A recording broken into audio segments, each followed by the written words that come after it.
ओम नमः शिवाय। शिवरात्रि पर्व की आप सबको हार्दिक शुभकामनाएं। शिव अपने आप में परिपूर्ण है। संसार की सृष्टि की उत्पत्ति से पहले भी शिव थे, सृष्टि के नाश के बाद भी शिव रहेंगे। विष्णु पालन करता है, ब्रह्मा जन्मदाता है, तो भगवान भोलेनाथ संहारक हैं। संहार इसलिए करते हैं कि फिर पुनर्जन्म हो, नया जन्म लेकर फिर हम अपने इस क्रम में आगे बढ़ सकें। भगवान भोलेनाथ भोले के नाथ हैं, भोले नहीं हैं। जो व्यक्ति भोला है उसके वो नाथ हैं। अनाथन के नाथ वो नाथन के नाथ हैं, वो भोलेनाथ हैं। भोलेनाथ के बारे में ये जग प्रसिद्ध है कि ब्रह्मा ने जब सृष्टि की रचना की तो कहते हैं कि भगवान शिव के कहने पर ही सृष्टि की रचना की। ब्रह्मा भी कहते हैं कि उसी भोलेनाथ के तेज से उत्पन्न हुए, विष्णु भी भोलेनाथ के तेज से उत्पन्न हुए।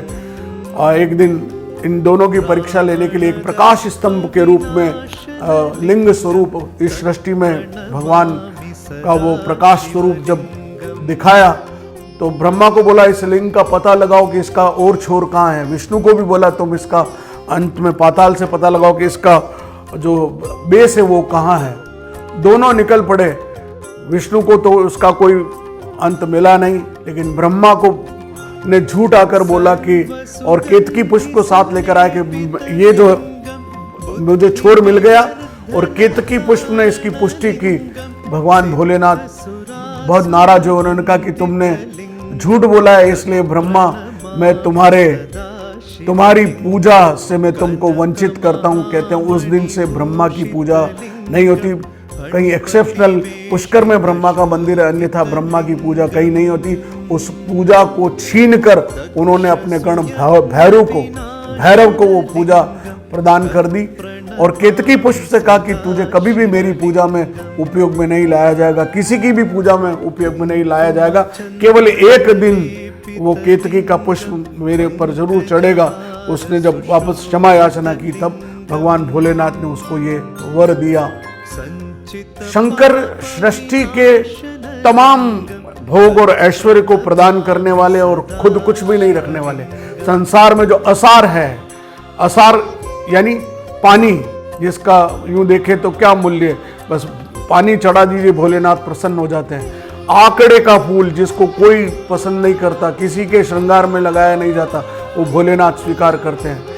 आप धतूरे का जो कांटों भरा फूल है, फल है, वो कोई नहीं ग्रहण करता, भगवान भोलेनाथ उस धतूरे को स्वीकार करते हैं।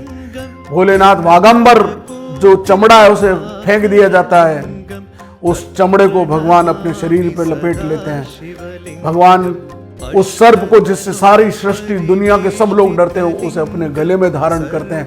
भगवान भोलेनाथ जो है वो अपने कंठ में विष को धारण करते हैं, और इसलिए कंठ में विष को धारण कर सकते हैं कि संसार में दो महत्वपूर्ण नाम हैं जो राम कथा में से 9,999,00,000 श्लोकों में से जो दो शब्द बचे थे वो रा और म थे।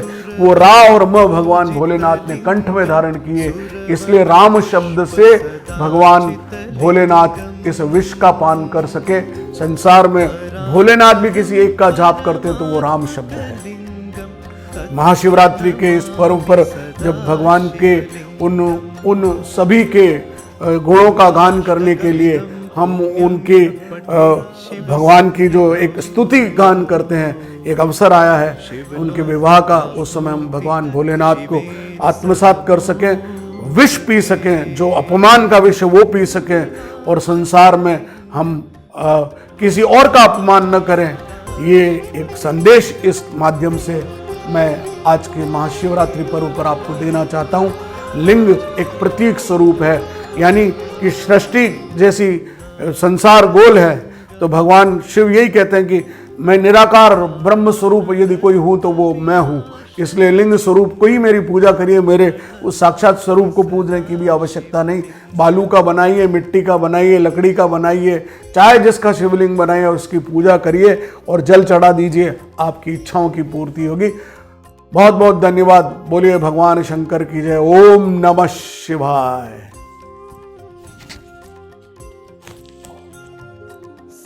सर्व सुगंधि सुलेपन